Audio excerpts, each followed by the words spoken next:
কৃষের 6 মাস পূর্ণ হওয়ার পর সবচেয়ে বেশি যে প্রশ্নটা আমার মাথায় ঘুরছিল সেটা হলো এখন ওকে কি খাওয়াবো, কতটুকু খাওয়াবো, আর যদি কোনো সমস্যা হয়।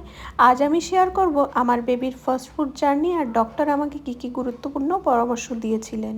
হাই এভরিওয়ান, আমি কাবেরী। আমার নতুন একটা ব্লগে সবাইকে স্বাগত। আমার এখনও মনে আছে ওর 6 মাস পূর্ণ হওয়ার পর আমি যেমন এক্সাইটেড ছিলাম তেমনি একটু ভয়ও পাচ্ছিলাম, কারণ এতদিন শুধু ব্রেস্ট ফিডিংয়ে চলছিল আর এখন প্রথমবারের মতো ওকে অন্য খাবারের সাথে পরিচয় করিয়ে দিতে হবে।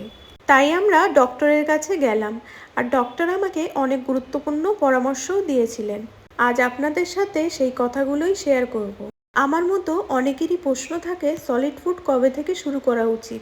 ডক্টর বলেছিলেন সাধারণত বেবির 6 মাস পূর্ণ হলে সলিড ফুড শুরু করা যায়, তবে শুধু বয়স হলেই হবে না, কিছু সিমটমও দেখতে হবে। যেমন বেবি ঘাড় শক্ত করে রাখতে পারে, সাপোর্ট নিয়ে বসতে পারে, অন্যদের খেতে দেখলে আগ্রহ দেখায়, খাওয়ার দেখলে মুখ খোলে।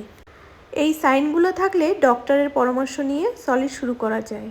ডক্টর আমাকে বলেছিলেন নতুন কোনো খাওয়ার অন্তত 3 দিন ধরে দিতে। এটাকে বলা হয় 3 ডে রুল।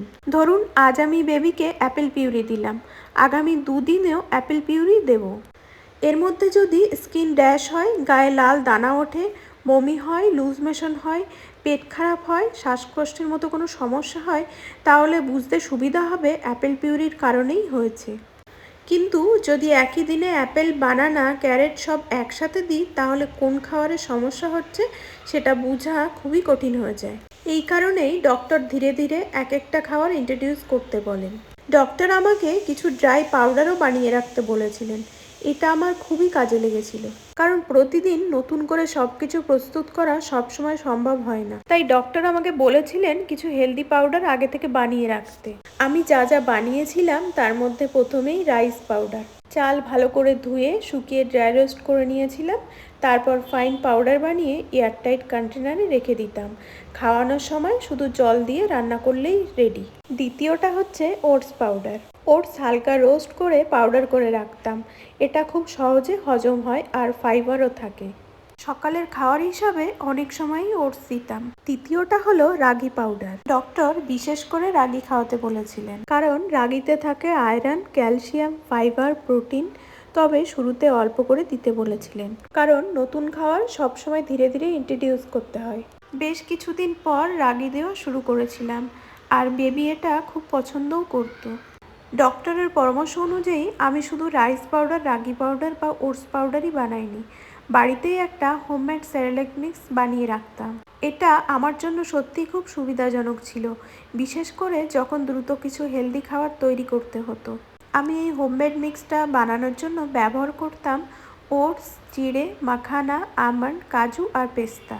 প্রথমে সব উপকরণ আলাদা আলাদা করে লো ফ্লেমে ভালো করে ড্রাই রোস্ট করে নিতাম। রোস্ট করার পর পুরোপুরি ঠান্ডা করে মিক্সিতে ফাইন পাউডার বানিয়ে এয়ারটাইট কন্টেনারে রেখে দিতাম। খাওয়ানোর সময় 1 থেকে 2 চামচ পাউডার নিয়ে গরম জল দিয়ে মিক্স করে কয়েক মিনিট রেখে দিতাম। কখনো কখনো বেবির বয়স অনুসারে একটু ফ্রুট পিউরিও মিশিয়ে দিতাম। এটা সবচেয়ে ভালো দিক হলো ওটসে থাকে ফাইবার, মাখানায় থাকে ক্যালসিয়াম, আমন্ড আর ক্যাশিউয়ে থাকে হেলদি ফ্যাট, চিড়েতে থাকে এনার্জি। সব মিলিয়ে একটা ব্যালেন্স মিল তৈরি হয়ে যেত। তবে নতুন কোনো খাওয়া শুরু করার আগে আলাদা করে ইন্ট্রোডিউস করতে 3 ডে রুলস ফলো করতাম। তাই আমি আগে প্রতিটি খাবার আলাদা করে বেবিকে খাইয়ে দেখেছিলাম, তারপরে এই হোমমেড মিক্সটা বানিয়েছিলাম। সত্যি বলতে এই হোমমেড সেরেলাক আমার মাদারহুড জার্নিকে অনেকটাই সহজ করে দিয়েছিল। বাইরে কোথাও গেলে বা সময় কম থাকলে খুব দ্রুত হেলদি খাবার তৈরি করতে পারতাম। এগুলো ছাড়াও ফল আর সবজির মধ্যে প্রথমের দিকে যে জিনিসগুলো দিতাম, অ্যাপেল পিউরি, অ্যাপেল স্টিম করে ব্লেন্ড করে দিতাম। সুইট পটেটো ম্যাশ করে খাওয়ানো।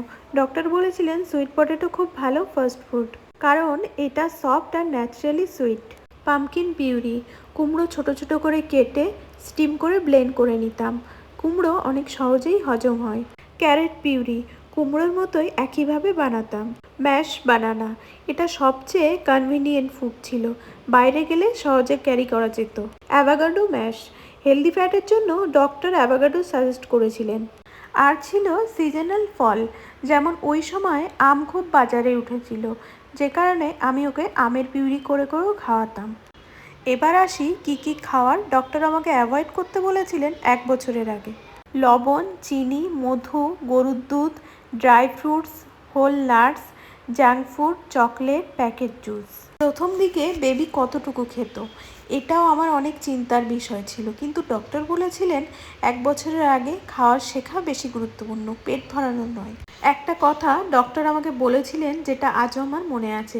আমি একদিন বলেছিলাম, ডক্টর আমার বেবি তো কিছুই খাচ্ছে না। তখন ডক্টর হেসে বলেছিলেন, baby is learning to it, not eating to survive. মানে বেবি এখন নতুন টেস্ট, টেক্সচার আর খাওয়ারের সাথে পরিচিত হচ্ছে। আজ না খেলেও কাল খাবে, জোর করে খাওয়ানোর দরকার নেই। সত্যি বলতে প্রথমবার মা হিসাবে এই জার্নিটা আমার জন্য খুবই ইমোশনাল ছিল। প্রথম চামচ রাইস সেরেলাক, প্রথমবার বানানা খাওয়া, মুখ কুচকে ফানি এক্সপ্রেশন দেওয়া, খাওয়ার মুখে না দিয়ে চুলে মাখানো, সব কিছু এখনও আমার চোখের সামনে ভাসে। আজ আমার ছোট্ট বেবি অনেক কিছুই খায়, কিন্তু ওর ফার্স্ট ফুড জার্নির স্মৃতিগুলো আমার কাছে খুবই স্পেশাল। আপনাদের বেবির ফার্স্ট ফুড কী ছিল, আর ডক্টর আপনাদের কি টিপস দিয়েছিলেন, কমেন্টস করে অবশ্যই জানাবেন। ভিডিওটা ভালো লাগলে লাইক, শেয়ার আর সাবস্ক্রাইব করতে ভুলবেন না। দেখা হবে পরের নতুন একটা ব্লগে। সবাই ভালো থাকবেন, সুস্থ থাকবেন, টাটা।